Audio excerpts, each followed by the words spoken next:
If you guys are not up to date on the EA Games story, I have never before seen a gaming company persistently target one figure ever in my time covering esports and gaming news, guys. It is actually incredible the way they are going about this. The Kurt case, which by the way is simply complicated. We've covered in many videos here on this channel. I'll summarize very briefly for you guys here as the ongoing war does continue between EA Games and one very outspoken player, that being Kurt0411. If you guys want the timeline, it stretches back to previously this year and even further back when it comes time for FUT competitive and FIFA competitive, as Kurt's actually a former pro player himself, has now been banned through the entirety of this year from all FIFA FUT events because, well, he actually broke several warnings that EA did issue him, so I'm not sure I can defend him too much on that stance, but the onslaught did continue as Kurt was continually speaking out against EA employees, which to my knowledge were public figures. We'll get into that in a second. It was actually EA Games next up striking him down on YouTube, leaving him with one copyright strike, but also striking down several other videos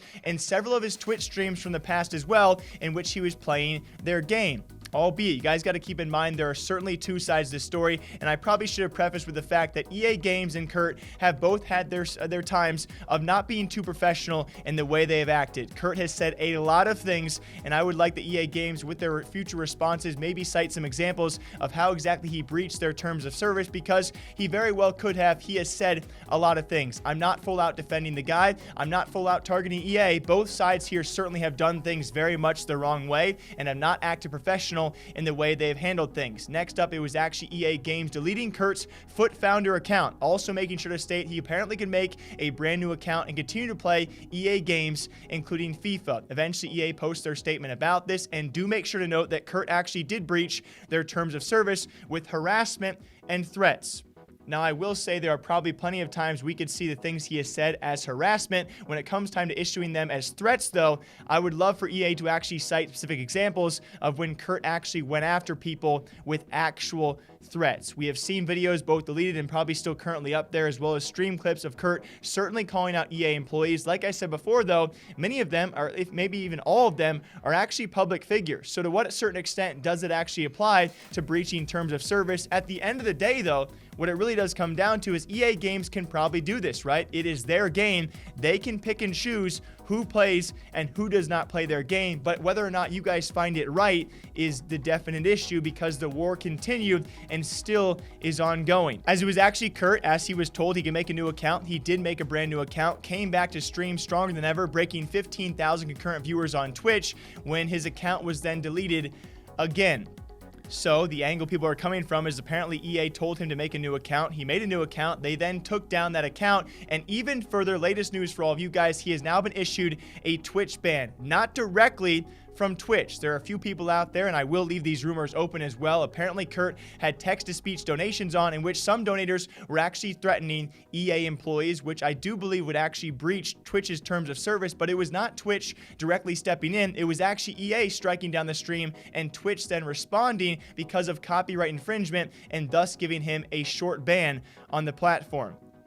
Banned from competitive, struck down on YouTube, struck down on Twitch, banned his account, banned his new account, then restruck him on Twitch, and then rebanned him, got him banned on Twitch again. This ongoing war is something that we rarely see when it comes time for an individual gigantic gaming company to target one individual member of the community.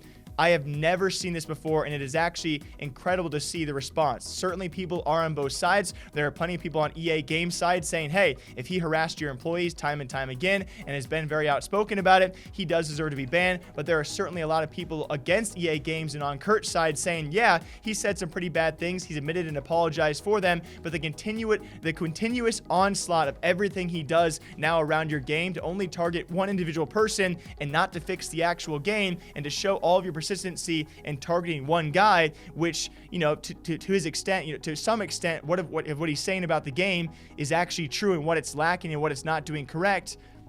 It's a whole moral argument here, guys, of who is doing what and what they're doing. Is it right?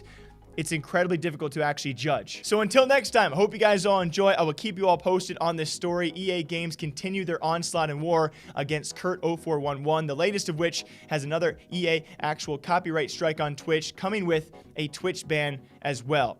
Until next time, breaking down esports gaming news here every single day, all day long. What do you guys think about this? One giant company, which some people refer to as a tyranny now, targeting one individual player.